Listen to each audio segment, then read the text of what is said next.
Bonjour à tous, aujourd'hui nous finissons la leçon sur l'égalité en éducation civique avec l'égalité, un principe fondamental en droit.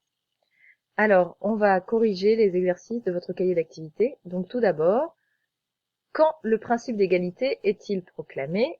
Et on va tout de suite répondre à la question 2 également. Quel texte fondamental proclame l'égalité? Alors on lit le document 1.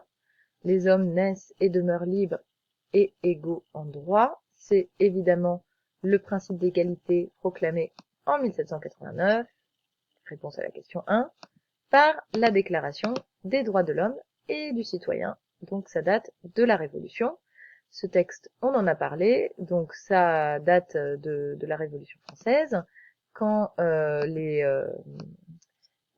l'Assemblée nationale, nouvellement instituée, donc proclame ce texte qui affirme les droits fondamentaux de tous les hommes. Et le premier de ces droits, eh bien, c'est la liberté et l'égalité. Donc, premier texte législatif, toujours reconnu aujourd'hui, qui affirme l'égalité. Alors ensuite, troisième question, expliquez la phrase soulignée en noir. Donc la phrase soulignée en noir, c'est les dépenses communes. Pour les dépenses communes, une contribution commune est indispensable. Elle doit être également répartie entre tous les citoyens en raison de leurs facultés. Donc, on vous explique qu'une contribution, c'est un impôt, et les facultés, ce sont les ressources. Qu'est-ce que ça veut dire? Eh bien, ça signifie que les impôts sont répartis entre tous les citoyens en fonction de leurs revenus. Ça, c'est un principe d'égalité fondamentale. Rappelez-vous ce qui se passait à l'époque du Moyen-Âge.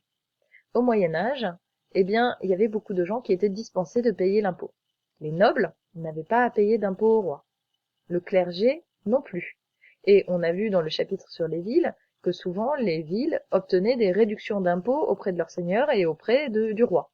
Et en fait, les seuls qui se retrouvaient à être obligés de payer l'impôt et qui n'avaient aucune exemption possible, eh bien, c'étaient les pauvres paysans, les paysans du tiers-état, les seuls qui n'avaient aucune raison d'échapper à l'impôt. Donc c'était les plus pauvres qui payaient les impôts pour tout le monde. Donc ça posait plein de problèmes. Il y avait des gens qui se retrouvaient à ne pas pouvoir payer leurs impôts et dans des situations de dette parce qu'ils ne pouvaient pas payer, alors que les plus riches, eux, en étaient dispensés. Là, on dit, tout le monde le paye et il est déterminé en fonction des revenus, de la richesse de la personne. Donc, plus on est riche, plus on paye d'impôts. C'est ça qui est normal dans une démocratie.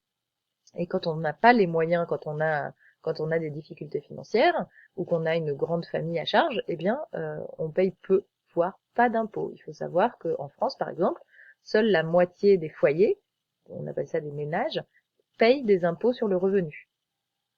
Alors bien sûr, il y a d'autres formes d'impôts, de taxes, les impôts indirects, etc. Mais pour ce qui est de l'impôt sur le revenu, l'impôt direct est réparti en fonction des revenus. Ensuite, question 4. Dans quel domaine l'article 6 accorde-t-il l'égalité aux citoyens? Alors, l'article 6, on va le lire. La loi est l'expression de la volonté générale. Tous les citoyens étant égaux à ses yeux sont également admissibles à toute dignité, places et emplois publics, selon leurs capacités et sans autre distinction que celle de leur vertu et de leur talent. Alors, qu'est-ce que ça veut dire en français courant? Donc, les citoyens sont égaux devant la loi. Et ça veut dire qu'ils sont admissibles, ça veut dire qu'ils peuvent être reçus, qu'ils peuvent accéder à toutes les dignités, places et emplois publics. Qu'est-ce que ça veut dire? Ça veut dire que tous les citoyens ont le droit de devenir fonctionnaires. Ça veut dire qu'ils peuvent travailler pour l'État selon leurs capacités et sans autre distinction que celle de leur vertu et de leur talent, s'ils ont donc les compétences pour exercer l'emploi demandé.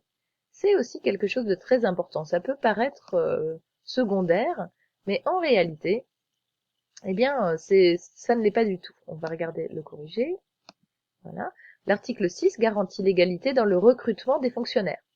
Tous les citoyens peuvent accéder aux emplois publics s'ils en ont les compétences. Je rappelle donc que sous l'Ancien Régime, beaucoup de places étaient réservées aux nobles ou aux riches qui achetaient leur position.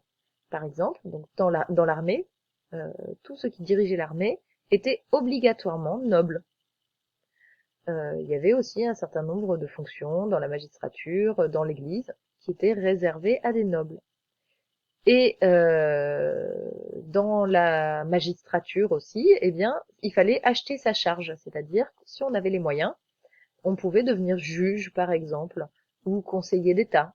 Donc, si on avait suffisamment d'argent, eh bien, on pouvait payer et exercer cette fonction. Et ensuite, on la transmettait de père en fils. Donc, c'était une garantie, en fait, d'emploi à partir du moment où on en avait les moyens. Et finalement, les compétences étaient secondaires. Donc, si on fallait avoir de la chance pour tomber sur quelqu'un qui soit riche et compétent, et si c'était pas le cas, ben tant pis. La richesse primait sur le reste. Ensuite, question 5. Souligner en rouge les personnes qui bénéficient du droit à l'égalité. Donc ça, c'est dans la Constitution. Hop.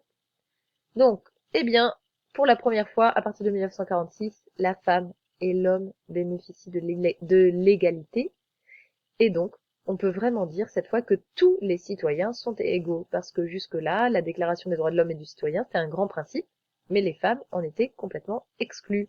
Il faut attendre donc la Seconde Guerre mondiale pour que les femmes acquièrent l'égalité. Et en la matière, la France n'est pas un exemple. Hein. Je vais vous donner euh, quelques dates. Vous voyez donc pour l'égalité entre les hommes et les femmes, donc en 1944, la femme obtient le droit de vote en France et elle va voter donc pour la première fois en 1945 justement pour les élections législatives.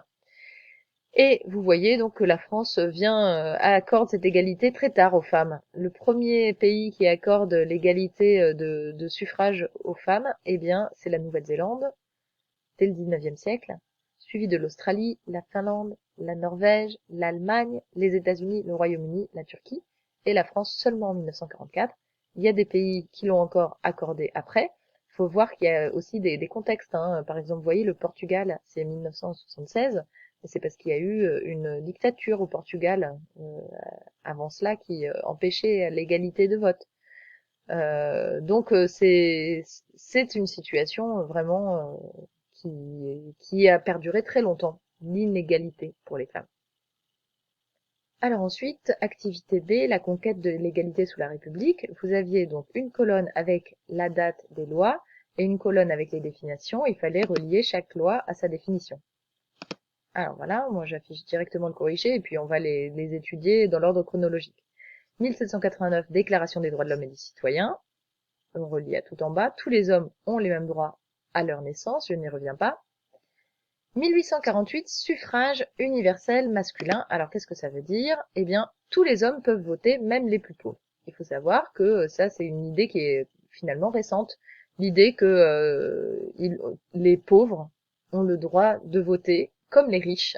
Pendant très longtemps, on considérait que c'était une très mauvaise idée que les gens pauvres puissent voter parce qu'on considérait qu'ils n'étaient pas assez éduqués et que du coup ils allaient forcément prendre des mauvaises décisions.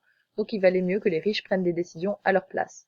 Donc il y avait tout un discours de justification et c'était aussi bien pratique quand même parce que du coup seuls les riches votaient et ils n'avaient absolument pas à tenir compte des opinions et des revendications et des besoins des plus pauvres.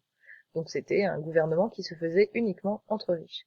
Donc 1848 c'est terminé, le suffrage devient réellement universel. Ensuite, très important, 1848, abolition de l'esclavage.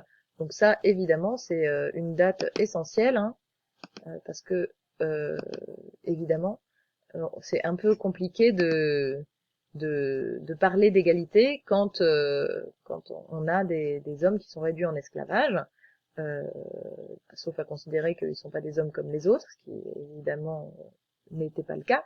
Donc, heureusement, en 1848, cette contradiction a pris fin.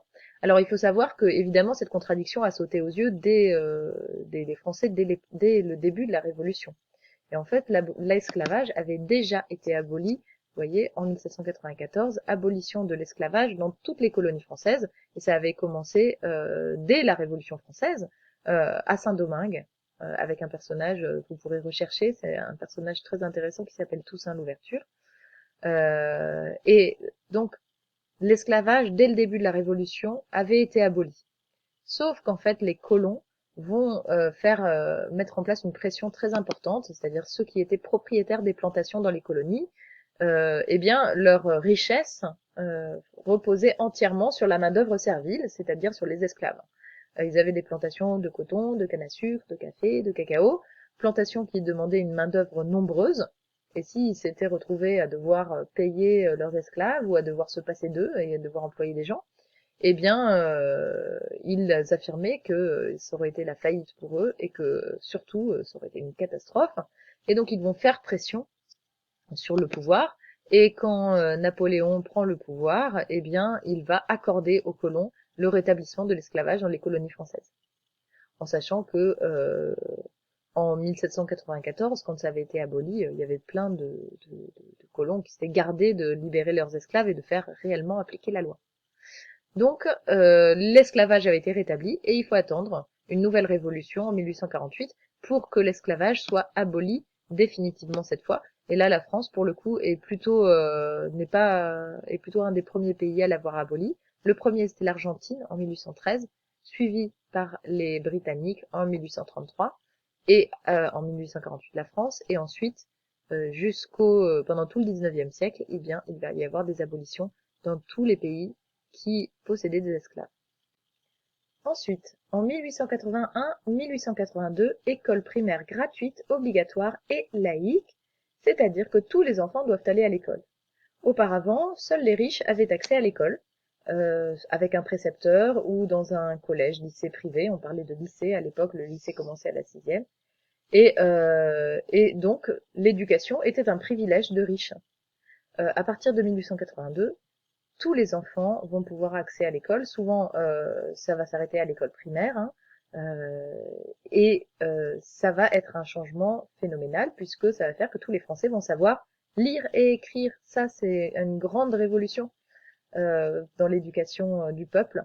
Et donc, ça va donner des chances aux meilleurs d'accéder à des études supérieures, alors que jusque-là, seuls les riches pouvaient y avoir accès. Ça reste une minorité hein, qui parvient à sortir de son milieu, mais cette minorité existe et il faut quand même le souligner.